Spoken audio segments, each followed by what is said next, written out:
Hey, Mama, I am so super excited to have you tuning in with me today as we jump into the conversation of saving money.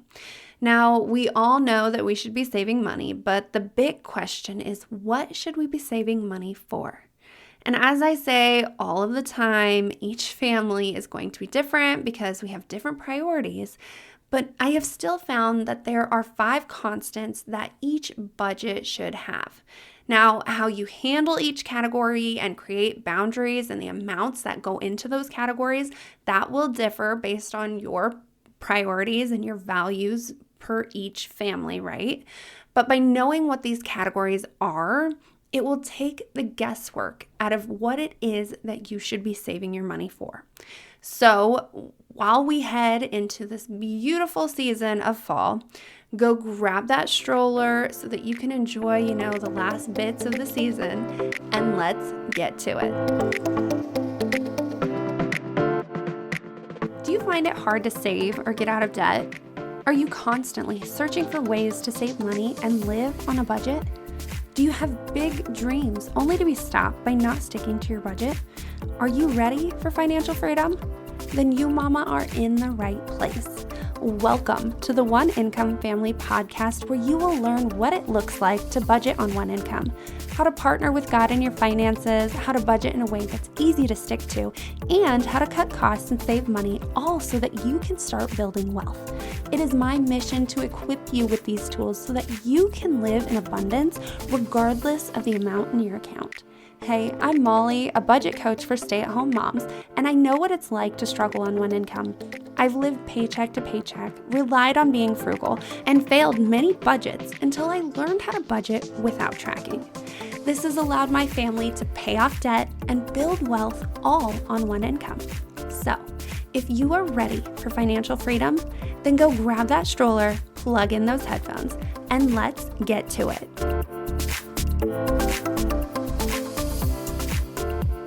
Mama, do you find that you either have next to nothing left over after paying bills or a lot extra left over?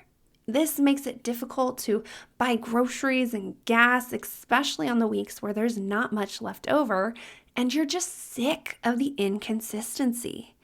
I was you.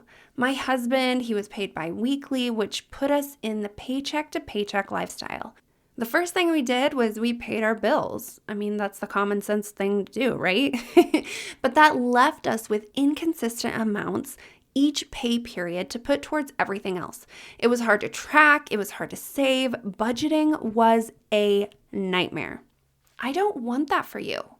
I don't want you to have to go through what I did. I want to help you bypass that to get through to the other side so that you are no longer struggling with inconsistency with your income. Yeah, you may be paid bi-weekly, but there is still a way that you can go through this and not have the stress of like the feast and famine cycle. That is what paycheck to paycheck gives you when you're paying your bills out of it, and I don't want that for you.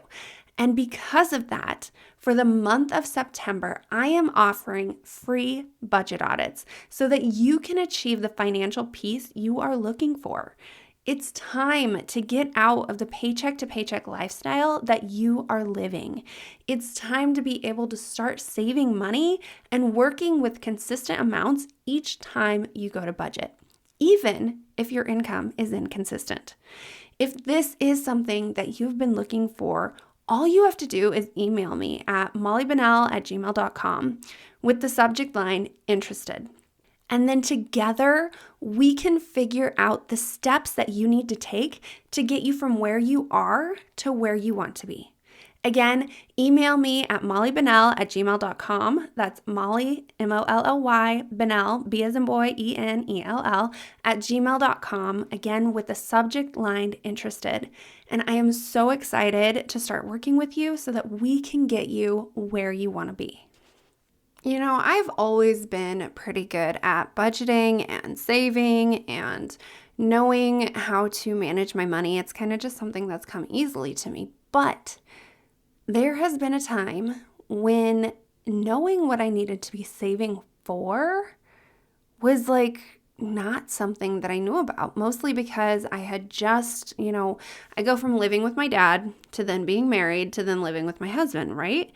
Well, there was no one who actually sat down and taught us what it was that needed to be in our budget. I knew the outline of a budget. I knew how much money should be so-called saved, which I put in parentheses, right? Air quotes. I knew that I needed to save. I knew that I needed to give. And I knew that there needed to be some going towards goals, some towards our wants and our wishes, but then also our bills. And we needed to be able to take care of all of that stuff. But I never exactly knew what it was per se that I needed to be saving for. They tell you to save all the time for like the future and for things that you want and for that kind of stuff. But when you sit down and you think about it, there are so many things in life that expect us to be able to just throw money at it right away. They just expect us to be able to just come up with it on the whim, right? On the fly. And it just doesn't work like that. Not unless you're living off of credit cards. Like that's how you're able to pay with that kind of stuff. And if you're like depending on credit cards to be the way that you pay for things, then it just kind of puts you in that cycle. And it's no wonder that we get on the slippery slope of living with credit card debt, because we don't exactly know the things that we should be saving for. We think that there are simple things out there that we're like, oh yeah, we can pay that. We can just do that, whatever. For instance, like Christmas, right? Christmas can be a lot of money, especially if you don't know like where the money is going to be coming from. And that is one of the things, yes, we're going to talk about that later, but it's one of the things that really opened my eyes, that and like car registration fees, having to renew those. I always knew that you had to renew them every single year, but I owned a car in high school, well, pickup, I should say, that cost like maybe $60 to renew each year because it was an old 1995 Ford, 96. Me and my dad argue about that all the time. It's a 96. But anyways, I digress. It's an old 1996 Ford F-150. And so the taxes on it to renew every single year is not that expensive. I didn't realize until my husband and I got together what it meant when people couldn't like renew their tags. I never understood that. Now I do.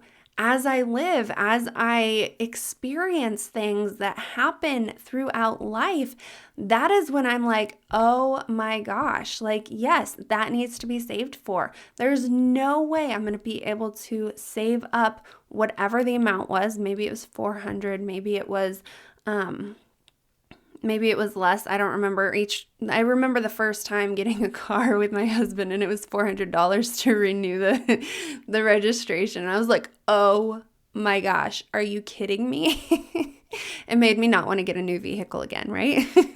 But anyways, I just realized that there are things out there that I can't just depend on being able to come up with the money right there in the moment when it was due. That's not something, especially when you're living on one income, that you can do. It's not something that even people on two incomes can do, because at the time we were on two incomes during this. And what we ended up doing to be able to pay for all these things was we used our tax returns. And I feel like this is a common practice that a lot of people use. And there's nothing wrong with that if that's something that you've been doing, as long as you don't use it up all right at once, right? Especially if you need something further down the line. But my point is, if you rely on your tax returns to pay for things that you need throughout the year, there might be a time that comes when those tax returns aren't enough to cover everything that it is that you want them to cover, right? And I don't want you to be in that situation. I don't want you to be relying on something that's not going to be there for you. Use those tax returns to be able to save for something that you're looking forward to in the future, like maybe a vacation. Use that money to fix up your house or to put towards like another debt that maybe you have that needs to be paid off. That is what I want you to be using that money for, because it's not a set amount that you know you're going to need every single time. So, with that being said, I'm going to dive into the 5 categories, or these are more like big categories, because you as a family, as you go through them, can decide what is a priority to you or what your finances can actually afford in each one of these areas. But I do want you to understand that there are going to be areas that are going to need more prioritized than other areas. You don't need all 5 of these in there if you don't want. You don't need to do every single subcategory, that's what I'm trying to think of, that I may come up with and bring to your attention. Now, it may be tempting to want to add every single thing in there, but you have to realize that these are just ideas. These are things that I want to help you with, to think about, to put into either your emergency funds or to put into your savings buckets. Those are what I want you to be able to start thinking about, to start figuring out what is a priority. What is it that you and your entire family need or want to start saving for? Okay, so the first subcategory that I want to talk about is celebrations. Now, these celebrations can be your holidays, specifically Christmas. I do want you to add that into your savings buckets for sure, like right now. But other things that you do, like during the holidays, maybe you need to save up for Thanksgiving because you do a big Thanksgiving thing. Maybe you need to save up for Easter or Halloween, depending on what you guys do as a family, how you support that holiday, how you celebrate that holiday, and the activities that you partake in is going to cost money possibly. Maybe during Halloween you like to go to pumpkin patches. Maybe you like the corn mazes, or you like to go to 4th of July celebrations where you get to watch the big fireworks go off, or maybe you like to, buy your own fireworks and set them off, and maybe you do a big thing with all your family, and so there's lots of food, there's lots of fireworks, there is so many different things out there you can do for the holidays, but if you don't save up for them, there might not be times where you are able to handle the financial pressure that these holidays will put on you in that moment. So if it's something that's big, it's something that you enjoy doing, you can either say, okay, I want to make this be a big thing, and I'm going to start saving up for it at the beginning of the year and go throughout the entire year saving up for it consistently. Or you can say, okay, this is a priority, but how big of a celebration we partake in will decide based off of how much money we have extra from our normal monthly budget. Like, that's another way that you can handle these situations. Maybe you do that with birthday gifts. Maybe you do that with graduations and other gifts. You just buy them as you need them because it's not as big of a priority. But those are the things that can be in the celebrations category. Christmas, I want you to start saving for it. I want you to stop using your credit cards, and I want you to save up for it and use the money that you have. Find a system that you like. Find a way to give gifts. Like, sometimes you can say, we want to do a Secret Santa thing, or you can do where there's a limit of how much money you spend per item. You could do, maybe for your kids, just do like the 4 kinds of gifts. Like, we like to do, it's not Christmas time, so my brain's not thinking about the titles of them, but it's like the whole something to wear, something to read, something to eat, something, I don't know, sometimes there's 5 of them, depending on the one that you're looking at. But you get what I'm saying about, there are systems, there are ways that you can go about it, and just figuring out what traditions you want to use and partake in is going to help you decide on how financially heavy each celebration is going to be. So Christmas, other holidays, birthdays, graduations, gifts, the things that you know that you're going to be giving money away or giving things away to others that you enjoy being around, that you want to celebrate with them, that is a category that I want you to start saving up for. Another one is obviously your emergency funds. And I do want to say I do not have this in any particular order. It's just kind of the way they came to me when I was writing this up. But emergency funds. So I want you to have first and foremost that $2,000 saved up for things that you don't know what's coming, just randomly.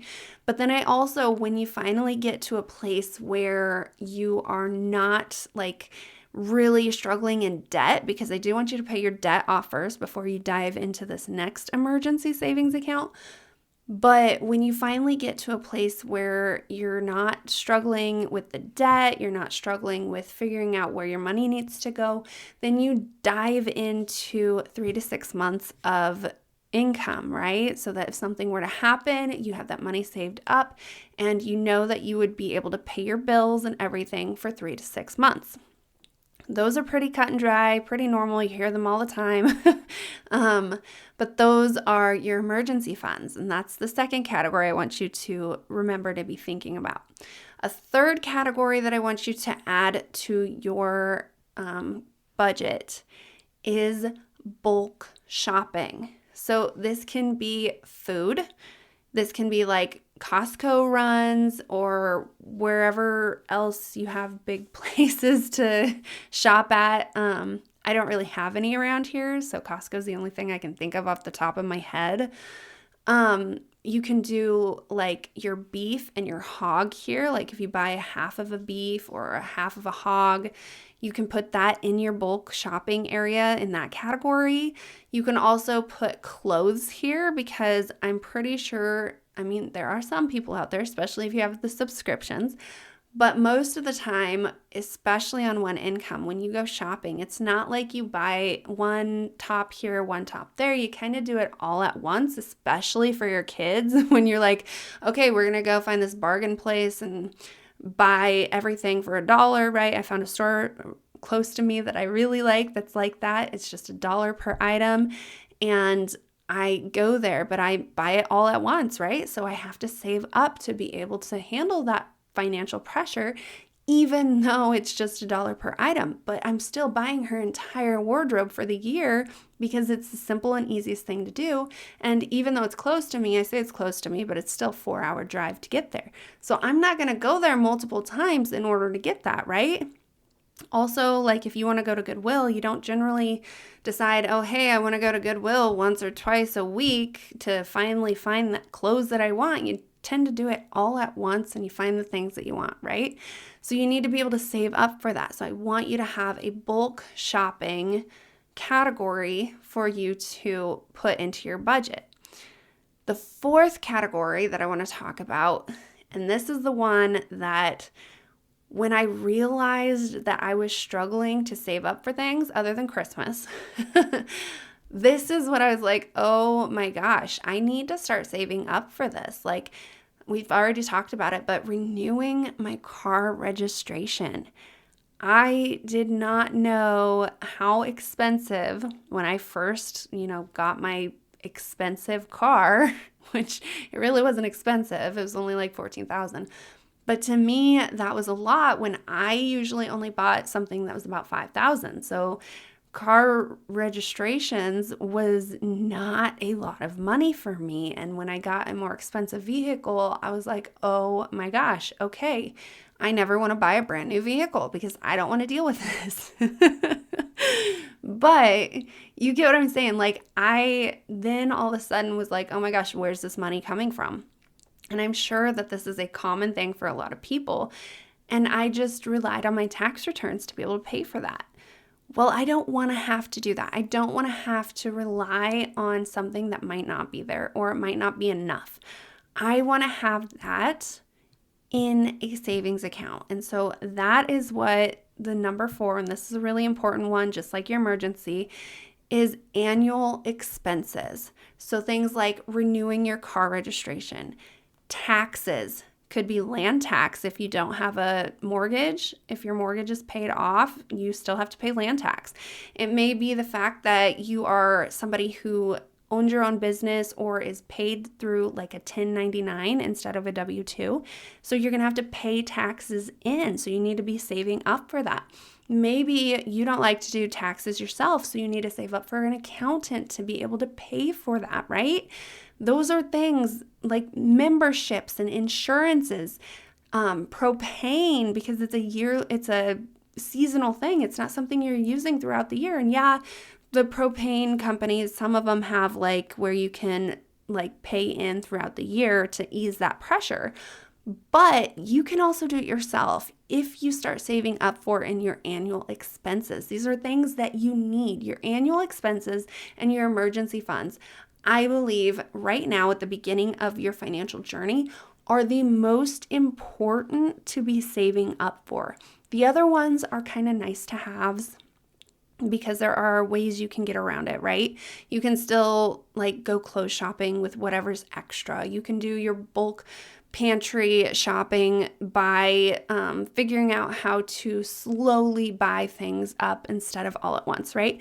So there are ways that you can do it in your actual monthly income with those two categories, your celebrations and your bulk shopping.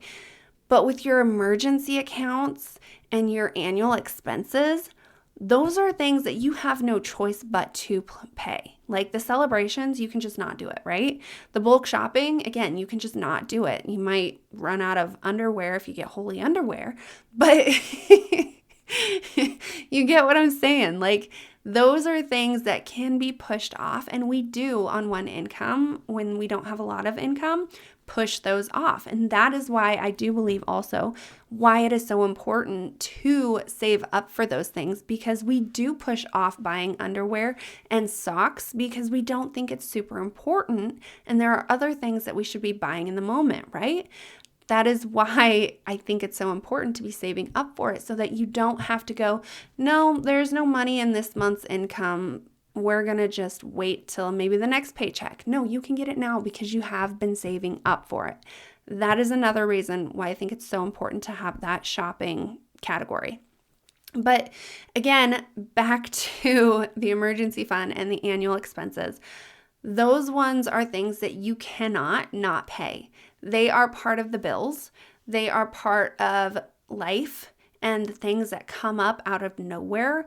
They are the things that maybe you didn't know were coming, or maybe you even did know they were coming, but it's something that is really going to help you to move forward in a healthy financial way, like healthy money management systems, especially to just start saving up for them and putting them in savings buckets so that you aren't relying on your tax returns or maybe going out and having to get another side job just to be able to pay for those things. I don't want you to have to stress over that. And how you don't stress over that is by starting to save up for it, right? And this fourth thing, the annual expenses, that is where all of a sudden I was like, oh my gosh, my eyes were open to the things that all of a sudden I needed to be saving for these things. And I'd put them in my budget, and all of a sudden I was like, oh my gosh, where am I going to come up with all this money? There's all these categories that I want to be putting in there. So I want you to also realize that not all of this has to be a priority to you. And even if it is, there are ways to work around it. So don't stress out if you're not able to put all these categories in there, because I know that when I did, I got overwhelmed, I got stressed out, and I was like, oh my gosh, like there's no extra money to do fun things with. I can't save up for things that I don't know that are coming if I don't have the extra income to do that with, right? And it was so overwhelming once I did that. So I don't want you to do that. I want you to first, focus on one area, focus on one category, get it filled up. And that the first one I want you to focus on is your emergency funds. But I also want you to focus on your annual expenses if you don't have anything saved up for that. Start saving up for those two things, because those two things are kind of the yearly bills that you need throughout the year to survive, to keep going. Now, some of them, like memberships, not important. Maybe get an accountant, not something that you have to do. You can probably do the taxes yourself. It's not easy, but it is something that you can do. But like your car registration, the only way you can get away from that is if you don't buy a car and you take public transport. I'm not saying there's anything wrong with that, because if that's something that you can do, great, have at it. But like if you have and own a car, you can't drive your car without getting in trouble if your plates are expired. So I want you to be able to pay for those. I want you to be able to not have to worry every single time you see a cop if he's going to pull you over, right? That's not a fun thing to stress about. Okay, so then the fifth category, I actually do have an extra one, but the fifth category that I want to talk about is retirement, which I'm sure this is something that you knew I was going to bring up. Kind of the common ones that we hear a lot about are to save for your emergencies and to save for retirement. And retirement, I do believe, is important. But again, I do think that you can like maybe put a pin in it until you're able to get things under control. Kind of like I do agree with Dave Ramsey where you need to get your bills paid off, get your emergency funds set up, and then start hitting the retirement hard. So right now, if you are in a season where you can't put money towards retirement, don't stress over it. Don't worry. You are not old enough to have to stress about that right now. There are ways to work around it. There's ways to continue to live, right? Like you can just keep working. But I don't want you to work until you are unable to work, right? Like if you want to work, I want you to do it because it's something that you enjoy doing, not because you have to pay for bills and groceries and everything that you need in order to live. I want you to be able to retire at the age that you want to retire. And so definitely keep that in mind. If you can start saving up for retirement now, have at it. Go find yourself a financial planner and sit down with them and figure out a plan for you. It doesn't mean that you have to put a whole bunch of money towards it every single year or every single month. You can start with just like $50 a month if you have that. You can start with $10 a month if you have that.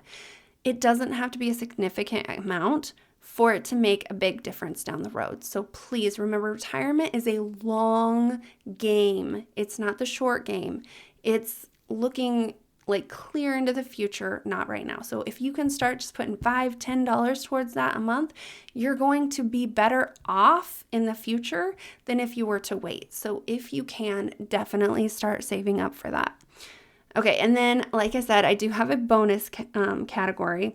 And these are the things like your wants. It's your car that you want to save up for, your house that you want to save up for, the vacation, the toys.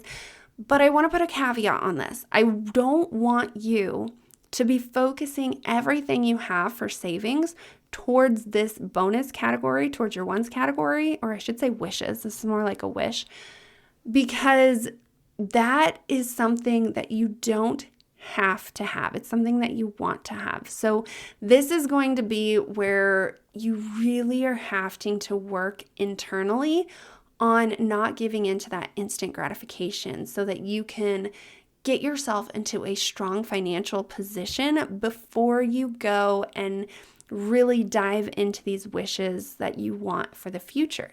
I'm not saying you can't have it, but I do want you to start like prioritizing what is important in the moment. And is it that car? Do you have to have that car? Is your car gone? Like, did it get totaled? Did it break down? Do you have to do something to where you need a car right now? Or can you wait a little bit? Can you just deal with the older vehicle? Can you fix it up and get it running and working and it'll continue to work for you rather than having to buy a brand new car and dealing with the sales tax and new car registration that could be a higher amount than what you're currently paying, right? There are so many aspects to think about when it comes to buying a house and buying a car. And then even your toys. And what I mean by toys are like jet skis, four-wheelers, boats, the big ticket items that you really want, but you don't necessarily have to have. So definitely do not put that before your annual expenses, before your emergency fund. Maybe you put it before your Christmas. Maybe that's something that you do. Maybe you decide that this year we are not going to buy Christmas gifts because we want to buy a family boat or something like that. Maybe we want to go on a family vacation instead of getting Christmas gifts. And that is a great thing to do. And so definitely when you sit down, get creative. Think about all the things that you want. Think about how your money can do it for you and what steps you need to take in order for that to work for you. Okay, so I'm going to recap again the 6 categories that I have for you. So the first one, again, not in a particular order, celebrations, emergencies, bulk shopping, annual expenses, retirement, and then your wishes. And these are all great things to sit down and really figure out which one is a priority, how you're going to handle it, whether it's going to be by saving up, whether you can afford it in your actual monthly cycle, whatever it is, just sit down and figure it out as a family, and you're going to go so much further. And this, once I figured out the things that I should be saving for, that should be in my budget, I was like, oh my gosh, there's less pressure on me to try to find the money in the moment, right? So with these, I really pray that it helps you. There are more that you can add because each person is their own self. There are kids categories, sports, homeschooling, that kind of stuff. But these are the 5, or I should say 6, that are what you need in order to function and live. The rest you bring on and you create yourself because you are your own family and you have your own priorities in order to create a budget that is going to bring life to you and your family. So before I hop off, I do want to remind you that I am offering free budget audits for the month of September.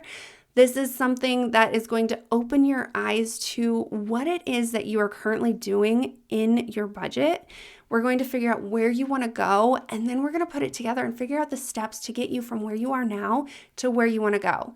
And I'm going to help you figure out what it is that really is going to catapult your financial journey into something that you can actually take actionable steps with.